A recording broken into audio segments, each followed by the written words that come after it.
Petrol விலை உயர்வுக்கு எதிர்ப்பு தெரிவித்து தக்கலை அருகே மணலியில் இருந்து நாகர்கோவில் நடைபெற்ற குடியரசு தின விழாவிற்கு பத்மநாபபுரம் சட்டமன்ற தொகுதி திமுக உறுப்பினர் மனோ தங்கராஜ் சைக்கிளில் பயணம் செய்து வந்து கலந்து கொண்டார். பெட்ரோல் விலை நாளுக்கு நாள் உயர்ந்து கொண்டே போகிறது.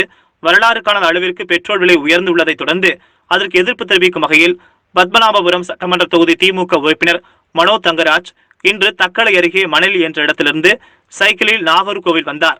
சுமார் 18 கிலோமீட்டர் தூரம் சைக்கிள் ஓட்டி வந்த அவர் நாகர்கோவில் அண்ணா விளையாட்டு அரங்கில் நடைபெற்ற 72வது குடியரசு தின விழாவில் பங்கேற்றுக் கொண்டார். பெட்ரோல் விலை நாளுக்கு நாள் அதிகரித்து வருகிற நிலையில் பொதுமக்களும் விவசாயிகளும் பாதிக்கப்பட்டு வருகின்றனர். வரலாறு காணாத வகையில் உயர்ந்துள்ள பெட்ரோல் விலை உயர்வுக்கு எதிர்ப்பு தெரிவிக்கும் வகையில் சைக்கிளில் குடியரசு தின விழாவில் பங்கேற்க வந்ததாக அவர் தெரிவித்தார். சாமானிய மக்கள் பெட்ரோல் டீசல் வாகனங்களில் பயணம் செய்ய முடியாது என்கிற நிலையை மோடி அவர்கள் உருவாக்கி வைத்திருக்கிறார்கள். பெட்ரோல் விலை அந்த அளவிற்கு உயர்ந்திருக்கிறது. பேரல் ஒன்றுக்கு கச்சா எண்ணெய் $50 மட்டுமே விற்கிறது. அப்படி இருக்க பெட்ரோல் விலை குறைந்திருக்க வேண்டும். ஆனால் நேர்மாறாக பெட்ரோல் விலை $90 உயர்ந்திருக்கிறது.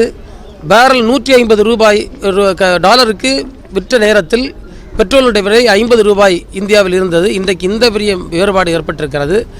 அதை கண்டிக்கின்ற விதத்திலும் டெல்லியிலே கடுங்குளிரில் போராடுகின்ற விவசாய பெருங்குடி மக்களுக்கு எங்களுடைய பேராதரவை தெரிவிக்கின்ற விதத்திலும் நாங்கள் இன்றைய சைக்கிள் பயணமாக என்னுடைய தொகுதியிலிருந்து இன்றைக்கு நாகர்கோவில் ஸ்டேடியத்தில் நடைபெறுகின்ற அரசு விழாவான குடியரசு தின விழாவில் கலந்து கொள்வதற்காக வந்திருக்கின்றோம்.